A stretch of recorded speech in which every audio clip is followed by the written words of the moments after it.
Здравейте, уважаеми зрители! Отново сте с предаването Пътят на ТV1. Аз съм Мария Дамянова. Днес в Пътят ви срещаме с двама духовни просветители. Нека да видим най-напред техните визитки. Георги Изворски е роден в град Божурище, семейството на военен летец. От 1999 година светският живот остава на заден план и Изворски се отдава на езотериката и окултизма. През лятото на 2002 година напуска града и в продължение на 6 години прекарва в единочество в Тетевенския Балкан. Изворски е поет, писател, учител, журналист и горещ привърженик и последовател на Петър Дънов. От 2008 година провежда духовни срещи и разговори из цяла България. Георги Изворски е автор на книгите "Закона на даването", "144 000", "Диамантената десятка", "Великият трепет", "Златната сфера", "Шепа слънце", "Аз" и "Пикасо". За себе си той казва: "Може би е един от хилядите редови духовни просветители, които Бог разпръсна в България и по света, съм и аз." Силвина Белопойчева е завършила Космическа музикална академия. Тя е последователка на Георги Изворски и също като него привърженик на учението на Петър Дънов.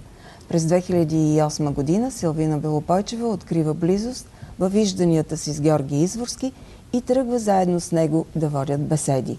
Според Силвина, ние все още търсим пътищата на спасението си далече, било то в Атон, Тибет или другаде, но то е всъщност много по-близо до нас, отколкото самите ние предполагаме.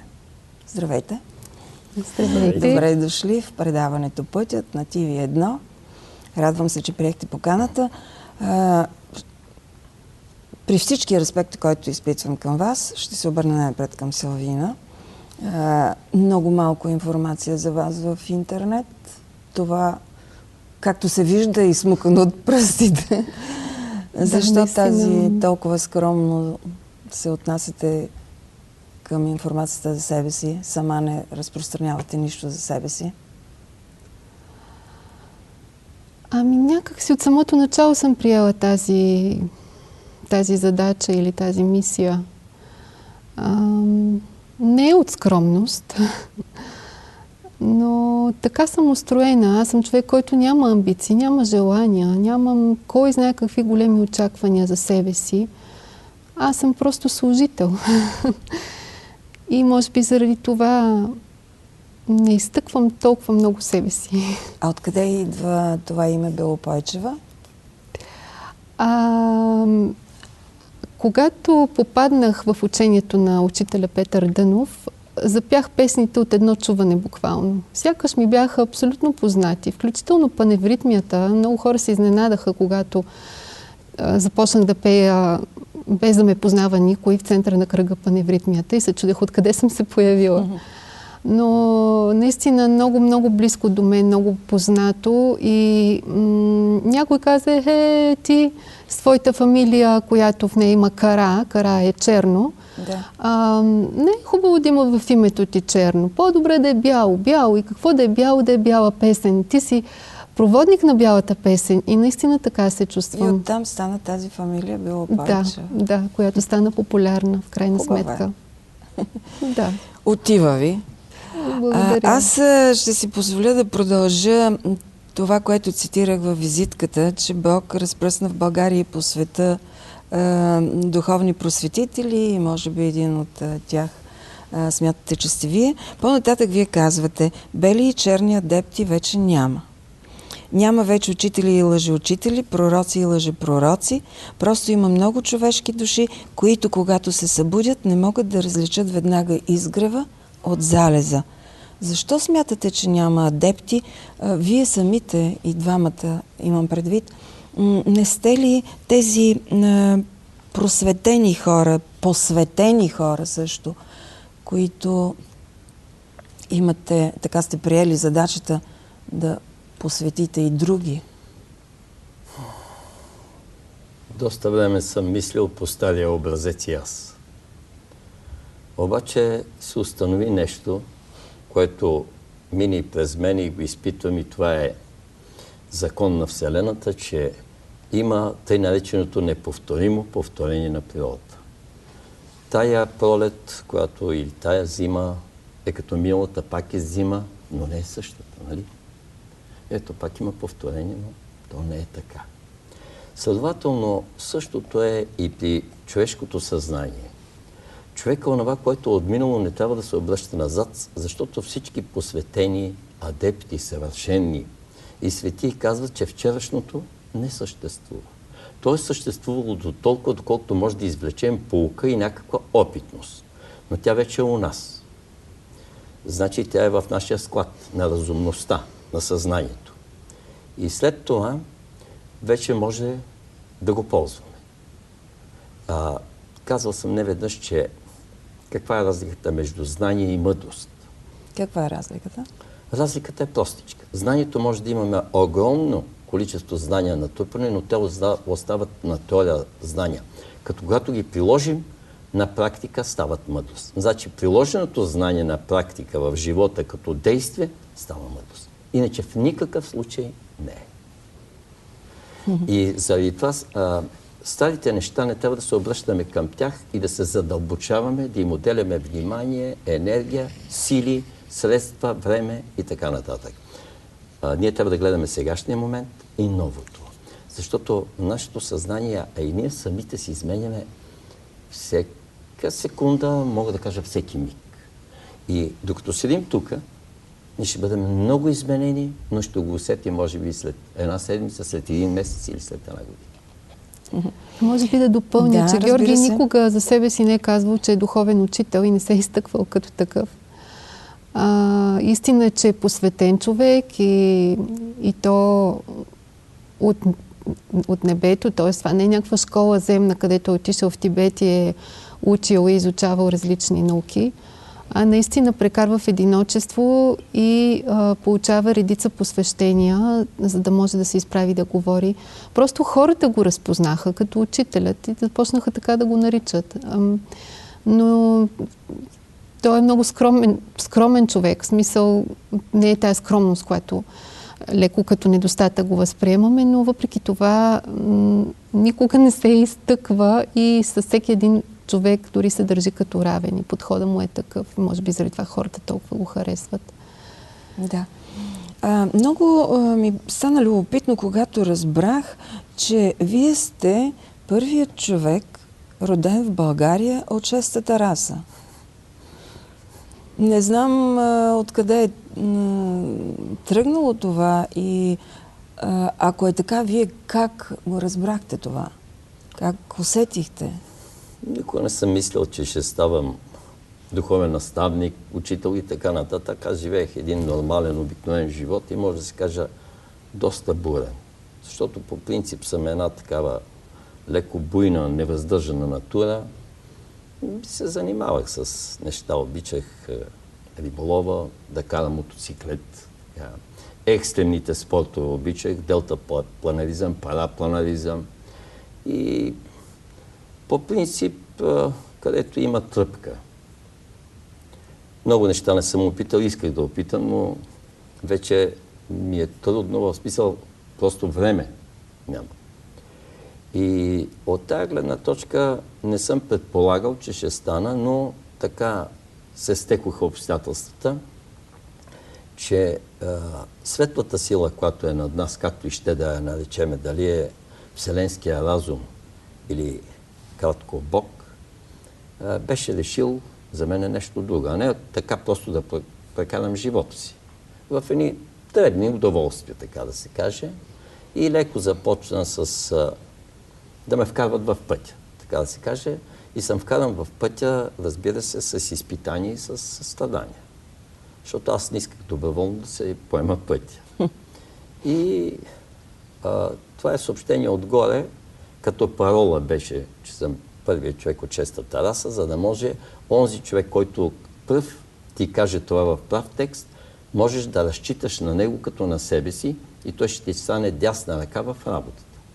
И наистина след няколко месеца, след като ми беше казано така, срещнах един прекрасен човек, една много духовна жена и тя още като ме видя в първата минута каза: "О, вече виждам първият човек, роден в България от шестата раса. И аз се стъписа, защото мислех, че ще бъде мъж, а не жена. А жена каза паролата. И бях така доста изумен, обаче след като помислих, не ми беше казано дали ще бъде мъж или жена, просто ще ми бъде изпратен помощник. Да. Значи тогава я възприех така. Наистина доста дълго време работихме заедно и в много добър екип бяхме с нея. Това бяха първите ми изяви вече, когато слязох от планината така в светския живот. Това с планината беше първото изпитание, сериозно, на което се подложихте, или? Не, просто ми беше казано да отида там и да изкарам доста дълго време в усамотение, в учелничество, така да се каже, за да може да се изчистят налепите по човека, защото човек е винаги един съд, една чаша. И когато светлината, която е разумността, иска да започнем да вършим някакво дело за хората, а не за себе си, тогава тя прави така, че тая чаша, за да налеем ново съдържание, трябва да се изпразни старото. И на изток, в тибетската окултна наука и будизма казват, коя чаша е по-ценна, по-важна, пълната или празната? И отговорът е празната, защото в нея всичко може да се напълни. Тогава старото съдържание се изхвърля, измива се хубаво чашата, а това е свързано с доста усилия и доста перипети и така да се каже, може би и страдания може да ги наричем, но това са изпитания, които са дадени на човека и тогава се налива новото съдържание и ти ставаш абсолютно друг човек. И ти самия го чувстваш това, но и хората почват така да те възприемат. Снощи с един приятел се отбиваме да си пием кафето и той ми казва, някога вика бях началник. И ме вижда наскоро две дами и казват, о, ти знаеш ли колко строг беше? И ми казва, че съм същия. Аз им казвам, аз не съм. Вече той е същия човек. Аз съм съвсем друг човек и онзи човек не го помня. Така че човек се изменя. Да. Как от екстремните спортове при Силвина, не знам какви трансформации са се получили, защото, както обясних, много малко неща, но как от екстремните спортове, как при двамата изобщо се случи така, че се ориентирахте и започнахте сериозно да се занимавате с езотерика, с окултното? Ами просто водят. Казват. И в крайна сметка в прав текст казват какво трябва да направиш. Имаше ли някакъв конкретен случай, нещо, което или не искате да го кажете? Приятно много да си спомням, както на кучето, когато е бито с пръчка, като му покажеш пръчката, не му е много приятно и то започва да скимти. Да. Същото ясно имах ако искате, не го разказвайте. Да, едно происшествие с параплана в планината недалече от Варна. И така доста бях една купчина месо, може да се каже. Във военноморската болница едва ме сглобиха във Варна. Дълго време лежах, минах през всички перипети, минах през операции. Когато излязох от опойката след много часове, на следващия ден разбрах, че не съм аз. Просто по различен начин започнах да приемам дори светлината, дори въздуха, отношенията на хората. Започнах да виждам, че телевите си говорят, че небето е съвсем различно, че даже въздуха, който дишаме, не е въздух. И ред работи, и разбира се, всеки би си помислил, че човек не е нормален, нали? И затова не съм го казвал обикновено, си го пазих в тайна много дълго време, но по принцип и преди това не бях като другите, може да се каже. И това само засили нещата. И оттам тръгнаха така и вече получавах инструкции, за да вървите по този път. Да. А при Силвина как са се случили нещата? Георги казва, промяната става доброволно или доброзорно. При повечето хора, за съжаление, става доброзорно. И при мене беше така. Аз бях един светски човек, работех в гръцко посолство 6 години. Отговарях за маркетинга там. И се движих само в тези среди, всяка вечер коктейли, тоалети, въобще това, което нормалният човек се интересува от ежедневието, може би малко повече, защото наистина в дипломатските среди все пак нещата са малко по-изявени, така. Човек се стреми да покаже повече материя един вид. И дух, вероятно, но започнах да се занимавам с йога. В един момент усетих, че вече трябва да променя нещата, но се страхувах. Това е страха, който човек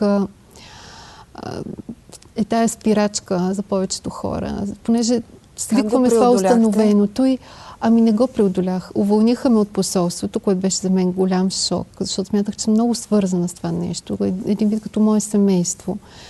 И наистина беше голям шок, но просто това трябваше да се случи, за да направя промяната. Слава Богу, имах спестявания, имах времето да се отдам на духовното, да не търся веднага нова работа.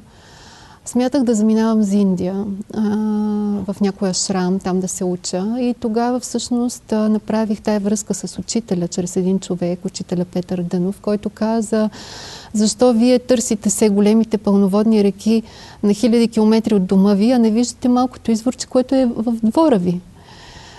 И толкова ясно и категорично тогава всъщност ми беше казано, че трябва да остана в България и да работя тук за делото, че скъсах самолетните билети за Индия и в крайна сметка мисията и работата ни наистина продължи в България. Да. Значи, гръцкото посолство ви е помогнало всъщност. Трябва, може би, да му се благодари. Всяка стъпка в живота ни не е случайна и ни научи на нещо, което след това да можем да го използваме. Винаги е така. Човек трябва да си дава сметка. Нищо не е напразно, нищо не е излишно. А откъде черпите и двамата най-ценните, пак ще ги нарека, езотерични знания? Вероятно, източника не е само един. Вероятно, живота е най-големият учител. Така е. И има, разбира се, те го знаят повечето, които се занимават с окултизъм и с езотерика, те наречените акашови записки или акаша. Това е всемирното информационно пространство, което е над нас.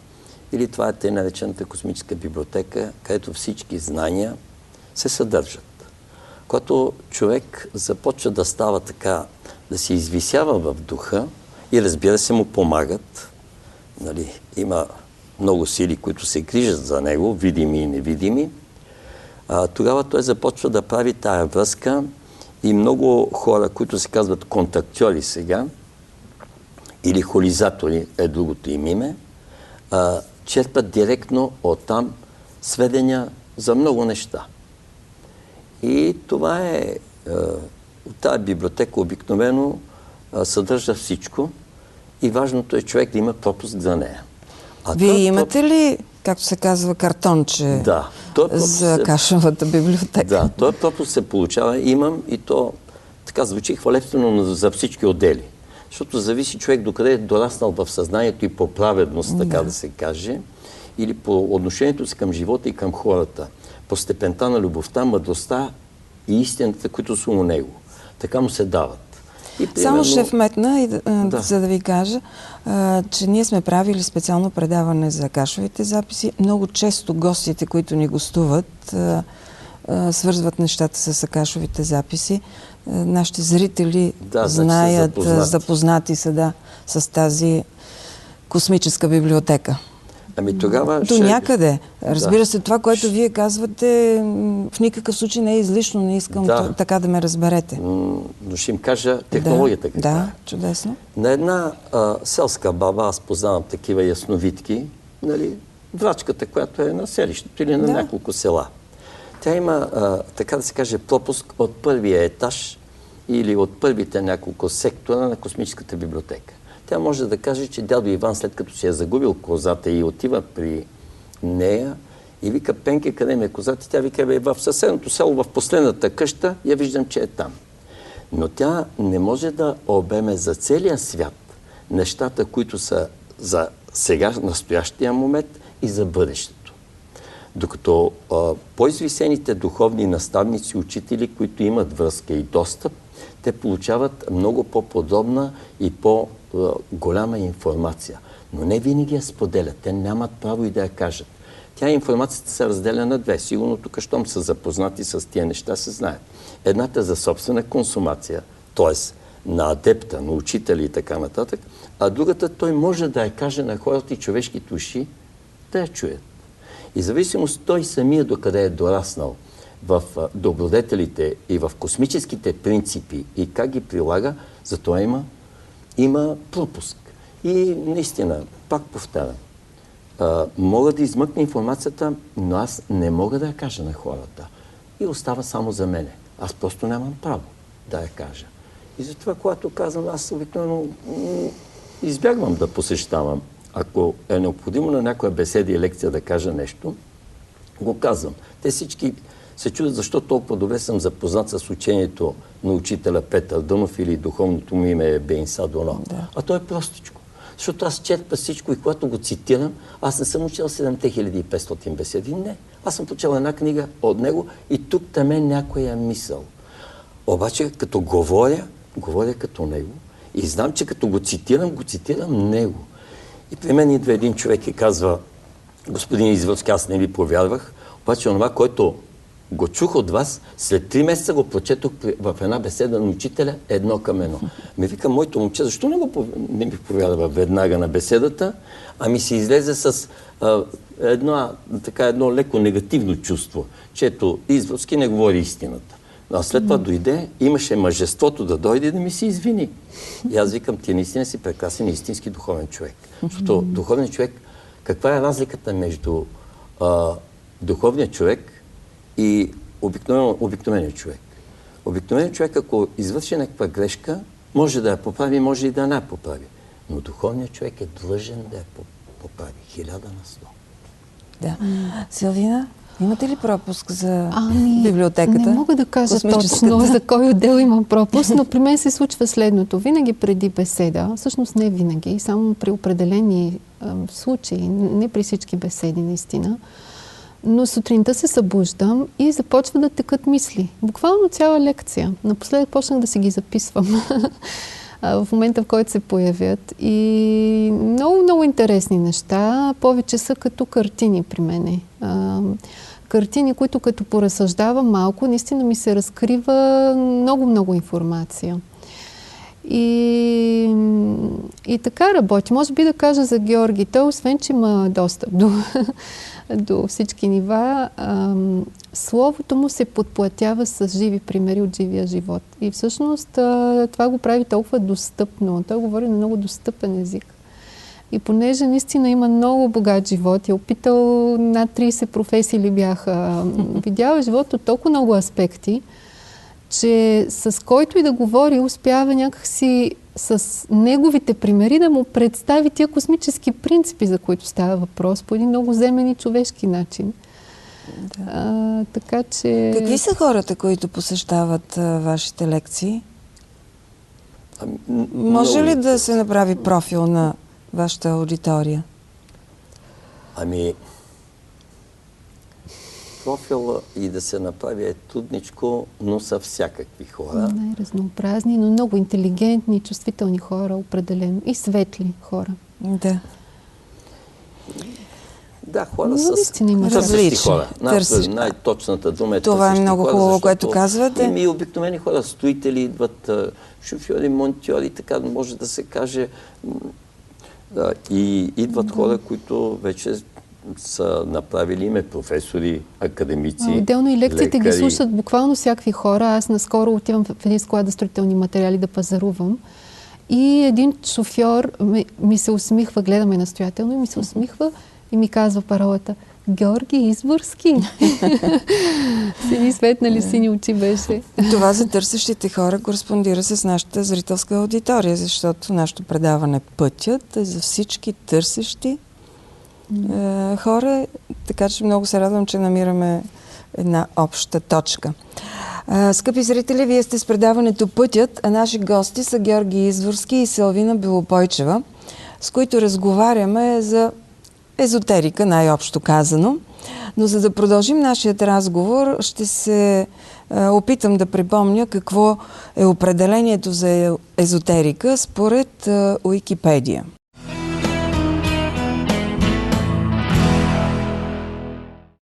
Езотеризъм. От гръцки вътрешен или вътрешно познание. В най-общ смисъл се назовава всяка религиозна или окултна норма, забраняваща разкриването на дадено тайно познание за изворите на вярата или някакво учение пред непосветени. Езотерика или езотерично се нарича всяко учение, предназначено за определен кръг хора. Такова учение изучава тайно и предавано по поколенията знание от всякакво естество. Докато знанието е по принцип философско или етическо и мистично, то може на теория да бъде разнородно. Езотеричните учения не се концентрират в някакво географско място, а по своята идейна същност представляват самото чисто ядро на дадена духовна традиция. Езотеризмът като вътрешно познание се приема само от хора, поставили в основата на ценностната си система духовното развитие. Според тях, това е познание, към което всеки трябва да подходи индивидуално, според степента на собственото си развитие. Според езотеризма, всеки сам е отговорен за собствената си съдба. Езотеризмът в различните му прояви е окултизъм, херметизъм, тайни общества, неоплатонизъм, алхимия, християнска кабала и така нататък. Въпреки мерките, предприемани от църквата срещу езотеризма, той продължава да се развива и процъфтява успоредно с християнството и се е проявявал в течение на изминалите 20 века в теологията, философията и най-видимо в литературата и в изкуството.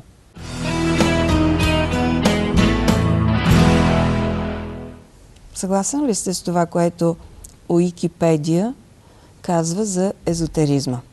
И защо как днес се приема езотериката? Дойде време да разчупиме кълъпа. Рамката, както съм казвал, и да извадиме душата от кафеза и да пуснем духа от бутилката. Това е основната ми работа на мен. Като един от хилядите духовни просветители. Значи човешкото съзнание, което е космическо съзнание, не може да бъде затворено в граници. Всяка една религия е кафес, само че по-голям и по-хубав. Първо, човек има собствен кафес на собствената си личност и на егото. Аз имам цяла беседа за това. След това е големия кафес, който е хубав, и малкото птиченце може да лети. Кафеза на религиите. Аз напротив, уважавам всички религии, дори всички секти, с изключение на онези, които са най-опасните и терористичните. Иначе бил съм на много места и съм слушал различни беседи и различни проповеди и всичко съм разбрал, че е едно и пътят е един, който води нагоре към върха и към светлината.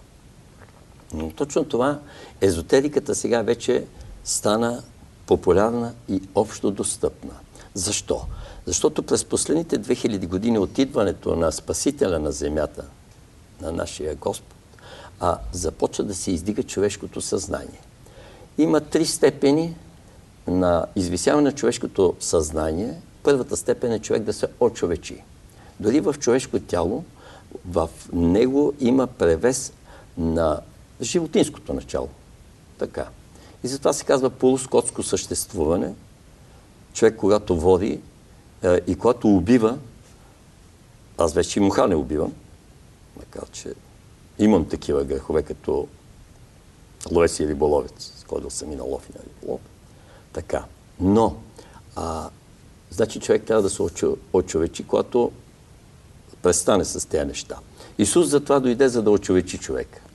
Учителя Петър Дънов Бейнсадоно дойде да започне оангеляването на човека, т.е. той да приближава към ангелите, след като и третата степен при човека, точно на езотериката или на окултизма или на духовното, е обожествяването.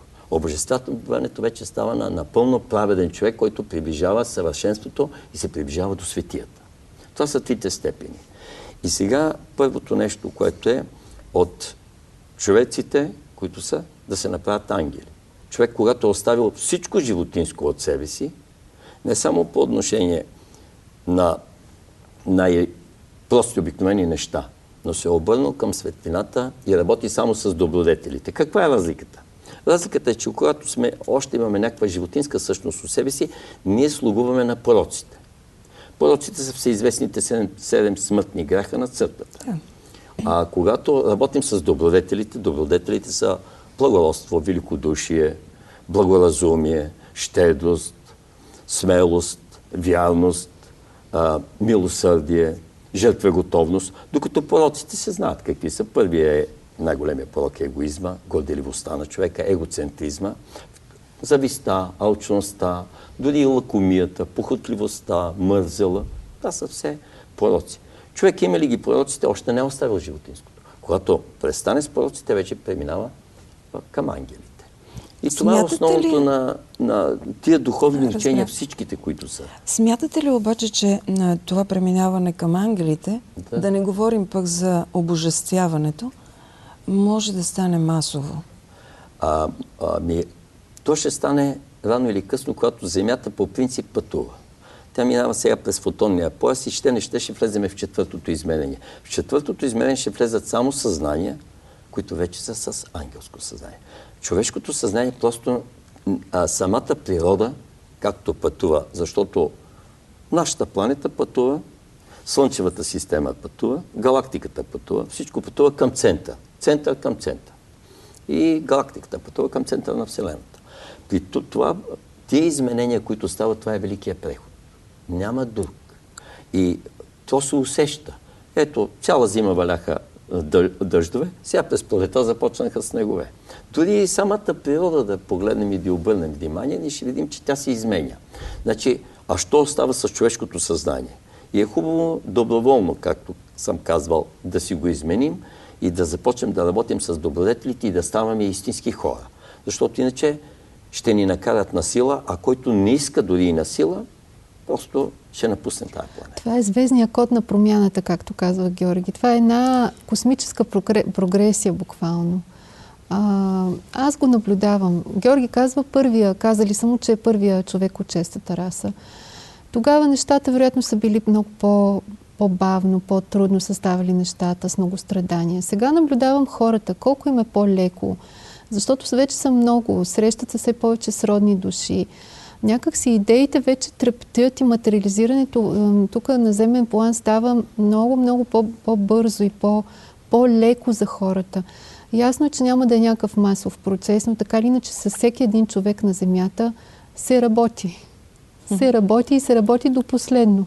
А случва ли се действително с това, вие като хора, които сте окати, виждате ги нещата, случва ли се това голямо приспособяване към новото, оня преход, който се каза, че започва от 2012 и когато очаквахме света да свърши, а всъщност не знаехме за какво става дума. Случват ли се тези неща? Вие виждате ли ги тези промени? Да. Точно това ме радва, че човешкото съзнание израства. Аз виждам хора, които до вчера са били изключително користолюбиви. И мои близки са били. Познати. Изведнъж стават по-щедри и по-свестни. Значи те са вече затръгнали по пътя.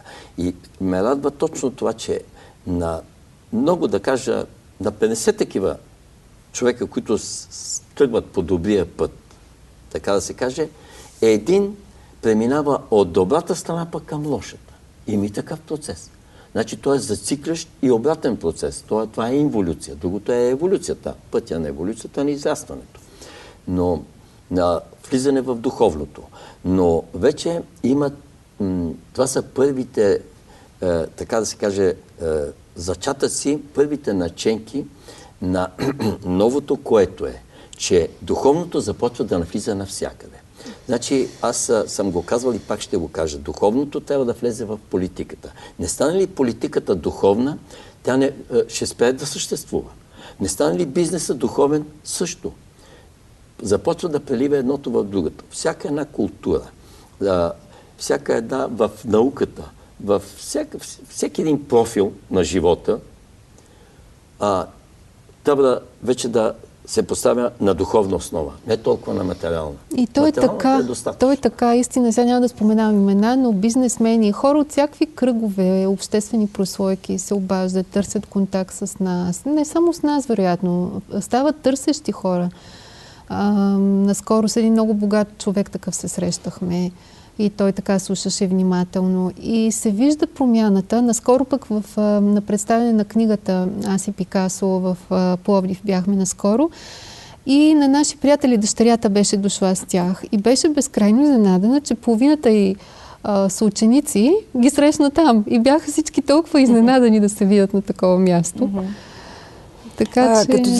Като споменахте преди малко за космическите принципи, не си спомням кой от двамата ги спомена,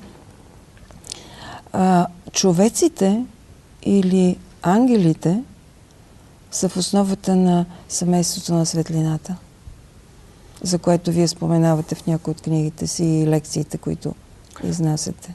Всеки един, който спазва природните и божествените закони, е член на семейството на светлината, не само на планетата Земя, но и във Вселената.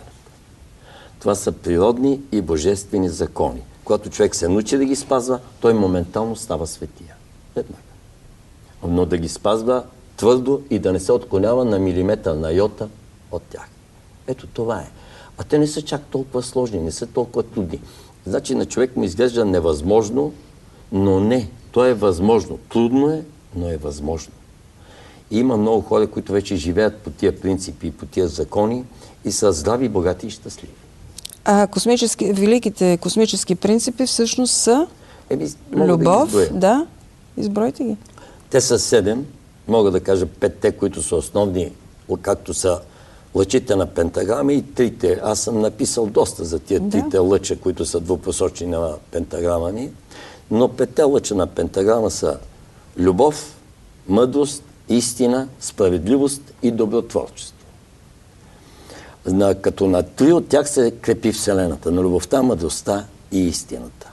Има още 2, които са 7 и те са съвършенство, стремежа към съвършенство и съзидателност. Добре. Това за великите космически принципи. Сега ми се ще да поговорим за междузвездния код на планетата Земя.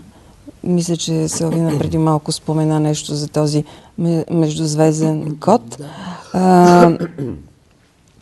който вие за този код имате специална книга. 144 хиляди се нарича книгата ви. Нека да разкажем на нашите зрители какво означава 144, какво означава 1440 и какво означава 144 хиляди. За Земята, за България, за целия свят. Това са 3 кода, които ви определят. 144 са едно телефона на кода на Земята. Телефонния код, човек да се обърне. Който показва 1 и 2 четворки, 101-4-4, образува девятката. Девятката е завършеният цикъл стадия на Земята и се преминава към нова промяна. Нова, много голяма духовна трансформация, трансформация на човешкото съзнание. На нов етап. Погледнато от космическа и от каквато и ще да е гледна точка. Единицата винаги е числото на Бога. То е в основата. Първата четворка е четворката на материята. Втората четворка засилва първата като материя, но двете дават осмицата. Осмицата е числото на безкрайността. Освен това, осмицата е новото небе отгоре и новата земя, за която пише в Евангелието и толкова често споменаваме. Тоест, новата промяна. Ние трябва да направим ново небе и нова земя. Значи, по нов начин трябва да подходим към земното, към материалното и по нов начин да подходим към небесното. В никакъв случай вече религиозно. Религията е добра. Тя е била обаче стъпало до сега. Защото според всеизвестната формула на посветените, религиите разделят хората, вярата ги обединява. И заради това много сега, много адепти, много учители, много духовни наставници започват да работят за обединението. Обединението вярата, значи само във вярата. 1440 също е съответен код, то важното са цифрите, а нулите отзад не са празни нули. Това са пълните ремаркета. Има един влекач, това е единицата, нашия Бог, а ремаркетата отдолу, всяка нула, не е нула, това е хармония, която е изпълнена със съответни принципи. И следователно, колко са повече нулите, да кажа, след 144, толкова повече космически принципи, които са внедрени в Земята, толкова повече имаме ремаркета с тока, с това. Значи толкова сме по-богати. А винаги ни тегли отпред влекача на светлата сила. 1440 хората могат да си ги разберат, че толкова са минутите в денонощието и има ред други неща, които са също с по 1440. Но по-важно е 144 хиляди, това са няколко вектора, няколко профила, така да ги нарека, в духа. Значи, спуснати са от небето 144 хиляди духовни наставници, които са учители, небесни, космически, на много високо ниво и са пръснати по цялата Земя. И те работят точно за отваряне на човешкото съзнание. Т.е. за чупене на кълъпите. Цялото съзнание да започне да работи. А 144 хиляди са избрани от земното население, което е корното население на тази планета. Разбира се, са избрани също първенците, които са най-добрите, отличниците на курса, на класа, така да ги наречем, които започват също да работят в духа, защото те имат много голям опит на Земята, много прераждане, много опитност, която вече тая опитност е станала навици. Защото човек може да има опит, един млад шофьор, като има малък опит, значи по-трудно кара колата, отколкото един стар шофьор, който има опит вече и по-спокойно кара и може да бъде по-полезен. Това е по същия начин. Освен това, тия 144 хиляди аз съм ги написал, най-важното е, споменавам Библията, където много се злоупотребява с, че ще бъдат спасени само от 12-те племена на израелитяните, на евреите, по 12 хиляди. 12 по 12 става 144 хиляди. Така, това го казва Йоан Богослов в неговото откровение. Аз чух числото им, бяха 144 хиляди подпечатани с печата на Бога за спасение, когато дойде този момент. А той вече тече прехода. Това, разбира се, в 99,9% в Библията е символ, всичко. И може да се тълкува. И това, което може да го предадем като материя, че се е случило събитието, че Исус е бил в Кана Галилейска на сватба. Но сватбата може да се тълкува и може само за нея да говоря с часове. Наистина. След като информацията започва да тече отгоре. Защото има толкова подробности. Това всичко е символ. 144 хиляди спасени, които се говори, ние имаме 12 области у нас, които са 12-те основни чакри или 12-те степени на просветление, на духовна трансформация. Защото сега 8-та чакра се отваря, след това имаме 9-та, 10-та, 11-та и 12-та. На земния човек толкова чакри са дадени. Но това са области, които имат по 12 000 разумни клетки, мини чакри, които тези разумности, човек има милиарди клетки, но не всичките са на това ниво. Едни са редници, едните са старшини, ако говоря с военната тематика. Да, другите са вече офицери, капитани, полковници и генерали. Значи малко са генерали, тия мислещи клетки, а това са генерали. И тия 12 000 генерала трябва да бъдат активирани по 144 хиляди, когато ги активираме, ние ги активираме чрез добродетелите. И тогава без да искаме, ако са активирани, ние ставаме чисто и просто добри, благородни, благоразумни, свестни хора. Човеци с главно Ч. И следователно, ставайки такива, на нас четвъртото измерение е в кърпа бързо, но ние веднага може да минем там. Това е... Но който иска да прочете Тоест не книгата, са нужни някакви практики, за да се постигне това? Не, практики не са необходими. Необходимо е човек чисто и просто винаги да спазва закона за човещината. Да не се приравнява с животните. Значи животното, когато е гладно, отива и ще се нахрани, но човека може да се въздържи, ако има по-гладен от него, да даде на по-гладния. Защото според даването, аз съм го написал, според закона на даването, ако дадеш на гладния една ябълка, на другия ден на тебе ще ти. А ти останеш гладен, ще ти донесат 10. Има тия закони, който е живял според тях и ги опитва, се убеждава в това, в което говоря. Аз защото на много от моите беседи и лекции съм казал, опитайте една седмица да бъдете такива. Просто да бъдете добри, свестни, толерантни, човечни и после ще видите резултата. Или каквото искате. Ако искаш нещо от Бога, най-напред трябва да дадеш, за да получиш. Ти искаш от Него. Викам, аз ли криво ти се молих или ти криво ме разбра? Ти си се молил. Обаче това не значи, че като запалиш 1000 свещи и 1000 молитви и влезеш в 1000 църкви, че Господ ще те чуе. Няма да ти чуе.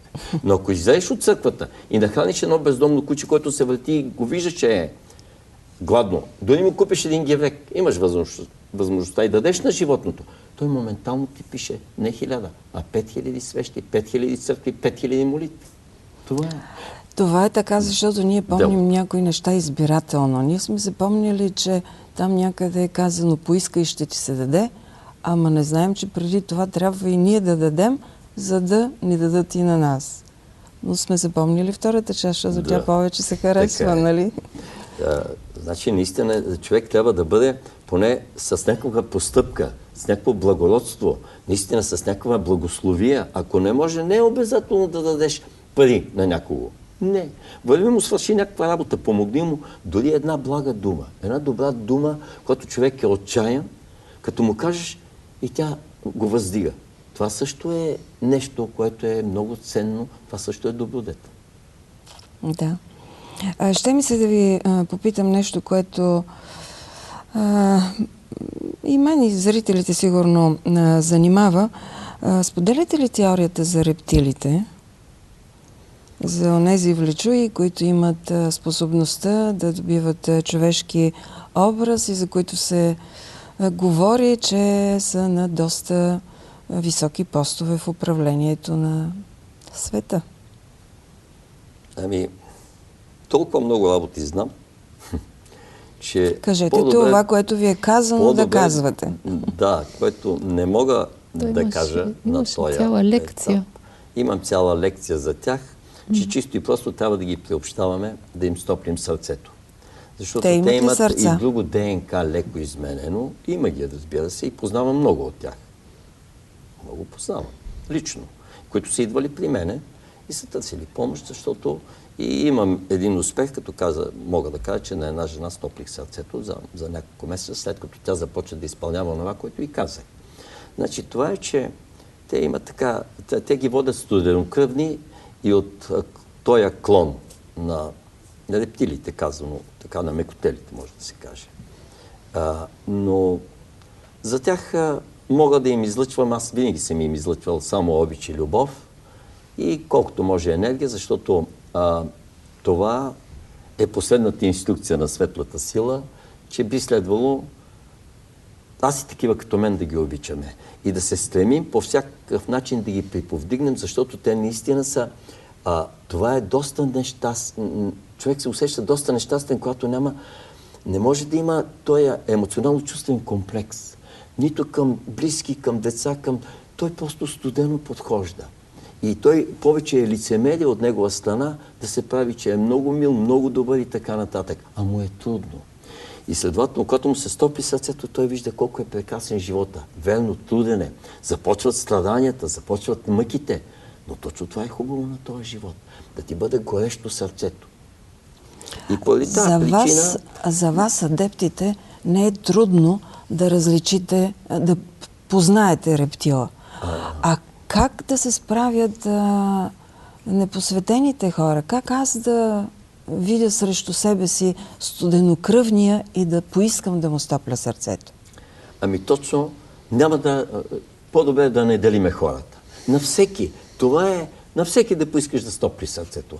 Значи това е доброжелателност, тая добронамереност, която се излива от човека, то трябва да стане наша същност и тогава се оангеляваме. Значи любовта, която извира от човека може да даде много обич и много любов. Обаче те целенасочено го дадат само на определени обекти. Когато човек започва да излъчва, тая любов го пази от всичко. Това е най-добрата защита, броня, аура. Това е тъй наречената диамантена сфера на небето, на светлата сила, с която то обгражда. Само защото непрекъснато излъчваш тая любов. Примерно крана, ако пускаш непрекъснато вода, може ли да влезе нещо? Но ако водата спре, крана засмуква обратно и мърсотиите от въздуха. И те влизат вътре по тръбата. Но ако непрекъснато излъчва вода, бистра, той не може да се замърси. Извора не може да се замърси, защото той се чисти и извира. И ние трябва да бъдем извори точно на тая, ако не можем на божествена и на ангелска любов, поне на човешката любов. Поне да излъчваме, но и ако това не можем, поне да не бъдем студени, поне да не бъдем остри към хората. Ние трябва да бъдем меки, финни, просто нямаме право да огорчаваме човека, да го гълчим, да го курим. Той е направил каквото е направил. Каква хубава дума използвахте, гълчим. Да, така е. И нямаме право особено да го съдим. Има хора, примерно, когато Божите синове имат право да съдят. Исус Христос имал право, но той казал на блудницата: жено, осъди ли те някой? Не, Господи, никой. И аз не те съдя. Мислите ли, че всемирови учител Бейн Садоно, Петър Дънов, не има право да съди? Има ли, но не го е използвал чисто и просто. Най-великите адепти, най-великите учители на земното кълбо имат това право, но гледат да не го използват. Те гледат да са толерантни, мили и добри към всички. Това не значи, че един учител не трябва да бъде строг и взискателен. Когато се налага, учителя трябва да бъде и такъв, но това не значи, че не обича човека. Майката бие детето, обаче това не значи, че не го обича. То, ако се е намокрил, нали, шестини и така нататък, там може да го плясне. Така. Последно за рептилите да питам. Да. Небесните служители, които казахте, че са изпратени на земята, тези 144 хиляди небесни служители, повече ли са от рептилите? И има ли сблъсък между тях? Този въпрос сякаш отпада от само себе си, защото вие казахте, че трябва с любов да се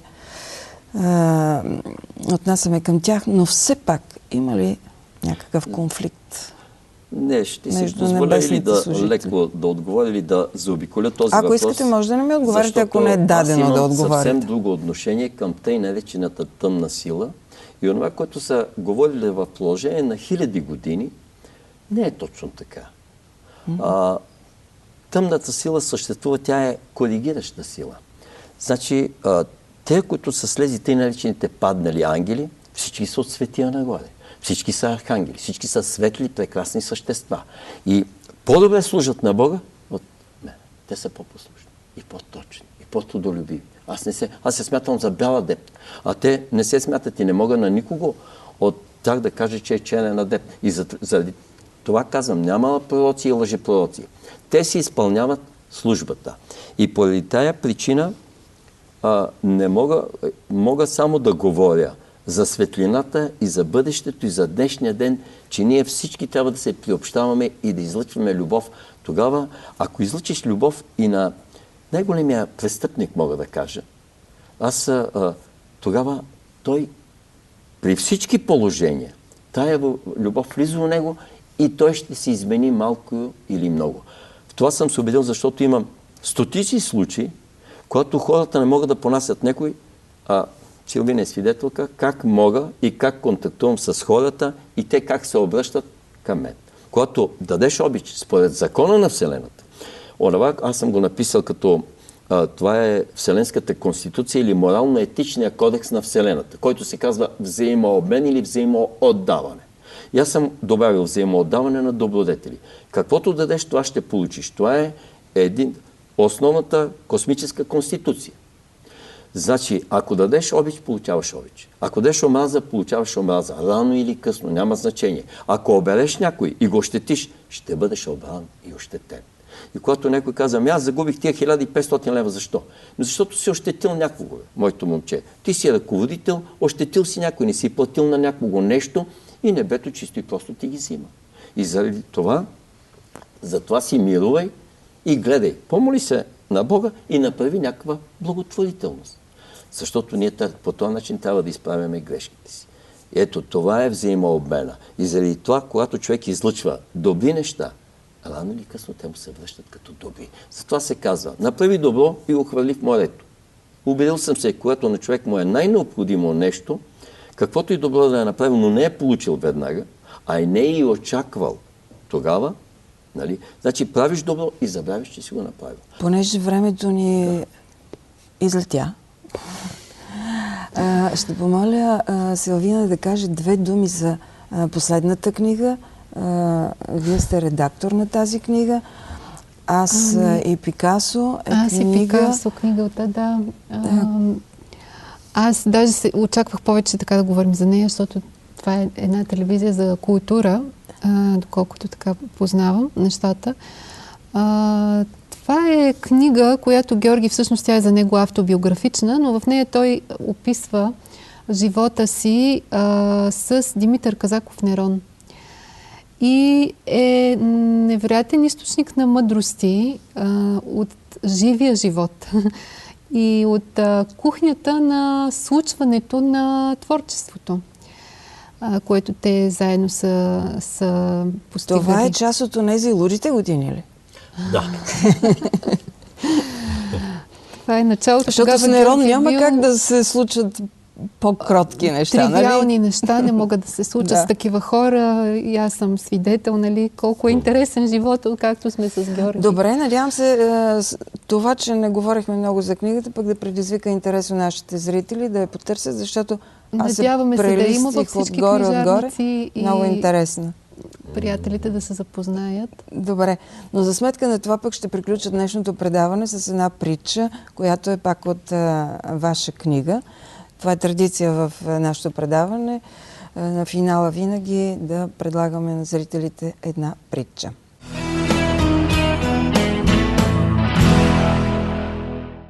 Мога да ти покажа пътя, но не мога да ти покажа как да стигнеш.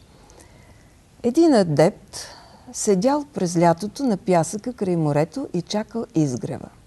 Той седял в поза роза, защото бил българин и не хаял за морските медитации, а бил дошъл на плажа да се пече. В това време минали край него една шумна младежка компания. «Медитираш ли, чиче?» подхвърлили му шеговито младите. «Не», отвърнал сериозно той. «Тренирам за прехода». «И с такава тренировка може да се мине».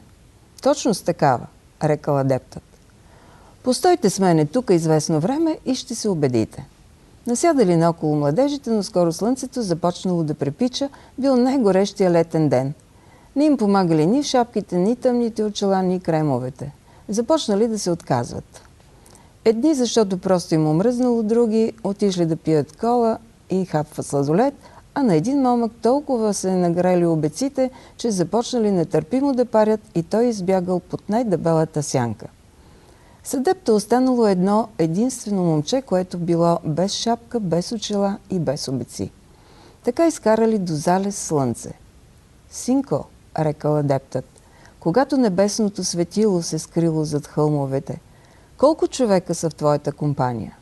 10, отговорило момчето. Добре, казал той, но ти сам видя, че другите не издържаха, а това е изпит и ти го издържа с отличие. Без шапка и очила и без да поискаш вода и сянка, през горещия летен ден стоя с мене. Какво показва това? Че имаш виза за другото измерение. Който може да издържи така, означава, че душата и тялото му абсолютно са чисти. Такива хора лесно ще минат оттатък.